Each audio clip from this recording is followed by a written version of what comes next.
Voilà, je dirais que j'ai été dans l'activisme depuis les bas âges, depuis que j'avais 16 ans, mais j'y étais d'une manière informelle parce que je sentais juste le dévouement, juste la motivation, juste l'ambition.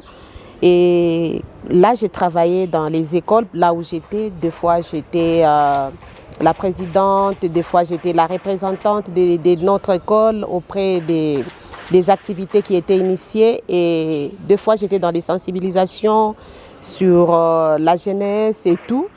Et c'est à l'âge de 20 ans que je me suis lancée d'une manière officielle dans l'activisme. Et là, j'ai travaillé dans la société civile et où d'ailleurs aujourd'hui, je suis la deuxième vice-présidente du cadre de concertation de la société civile dans la province du Nord Kivu. En fait, j'ai été motivée parce que je voyais les inégalités au niveau social, au niveau de la société, et où on voyait qu'il y avait une certaine catégorie de personnes qui étaient marginalisées. Et d'ailleurs, c'est ce qui m'avait motivée de faire, au niveau de l'université, de faire des développements communautaires pour essayer un peu d'approcher beaucoup plus la société et échanger par rapport à quoi on peut penser pour améliorer les conditions de vie de la population.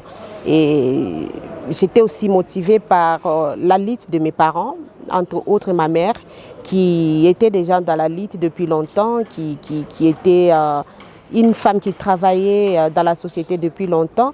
Et donc j'ai hérité aussi de ma mère cela. Mais j'étais beaucoup plus aussi du côté de plusieurs femmes leaders qui travaillaient déjà dans la lutte contre les inégalités. Et c'est ce qui m'a motivée. Et ça reste mon ambition jusqu'à aujourd'hui. Parler des succès, des réalisations, c'est vraiment vague parce que j'ai commencé à travailler, comme je l'ai dit, j'ai commencé à travailler où j'ai initié des clubs d'études et des clubs de sensibilisation dans des écoles, dans des instituts de la ville de Goma, entre autres l'Institut Mouzizi. Et j'ai continué à travailler dans la sensibilisation contre les maladies hydriques qui étaient là à l'époque. J'ai travaillé aussi pour le renforcement des capacités des jeunes filles, pour renforcer l'estime et aussi pour les transferts des compétences. Parce que je me dis, si je suis peut-être ce que je suis aujourd'hui, c'est grâce au coaching des parents, au coaching des autres femmes leaders. Et pourquoi pas moi, pourquoi ne pas aussi avoir 10 temps pour faire aussi les transferts des compétences auprès de la jeunesse féminine d'une manière générale, mais d'une manière particulière plutôt, mais d'une manière générale, c'est pour tous les jeunes. Parce que nous savons que la jeunesse doit être préparée pour bien jouer son rôle dans les jours à venir. Aussi, parmi mes réalisations, quand il y avait la Covid-19, j'ai sensibilisé les femmes et on a produit d'une manière locale plus de 55 000 pièces de masques qu'on a distribuées dans les marchés de la ville de Goma auprès des femmes. Parce que nous, on était beaucoup plus censés appuyer les femmes qui étaient dans les marchés. Et ça, pour moi, c'était un succès. Et deuxièmement, on a été à mesure de construire un noyau d'échange des femmes. Ça veut dire un bureau pour les femmes, où les femmes de notre collectif doivent s'asseoir et aussi parler des questions liées à la situation de la femme. Et comme nous travaillons beaucoup plus dans l'agenda Femmes, Paix, Sécurité, nous faisons des analyses du contexte par rapport à la situation, par rapport aux avancées des droits de la femme et par rapport aussi à la situation de la jeune fille. Parce qu'on s'est dit, on ne peut pas seulement être des victimes, bien qu'on est des victimes, mais on ne peut pas chaque fois rester comme des victimes, mais parler plutôt, changer de donne et parler de notre contribution en tant qu'actrice de paix et de changement et aussi de développement dans notre province. Comme autre avancée, je ne saurais pas tout détailler, mais en bref, je pense que ça va. Voilà, et d'ailleurs là, c'est une bonne question parce que la femme ne peut pas être juste derrière. La femme ne peut pas rester en arrière et laisser les hommes passer toujours devant. Parce que vous serez d'accord avec moi que les hommes font la guerre, tandis que les femmes cherchent la paix. Et nous, on s'est dit, c'est vrai, nous vivons dans un monde qui est aujourd'hui très stressant, surtout dans la province du Nord Kivu. Et la femme a un rôle majeur à jouer. Vous savez, aujourd'hui, nous avons un problème de désinformation et des rumeurs et des intox qui circulent. Et nous, on s'est dit, pendant cette période, on ne va pas croiser les bras. On va aller vers les hommes, on va sensibiliser les jeunes, on va sensibiliser les femmes, on va sensibiliser aussi les enfants à partir de l'école primaire afin de leur parler du patriotisme. Parce que quand on aime son pays, on doit les protéger. Quand on aime son pays, on doit les défendre. Mais en les défendant, on doit les défendre dans le respect et dans l'amour.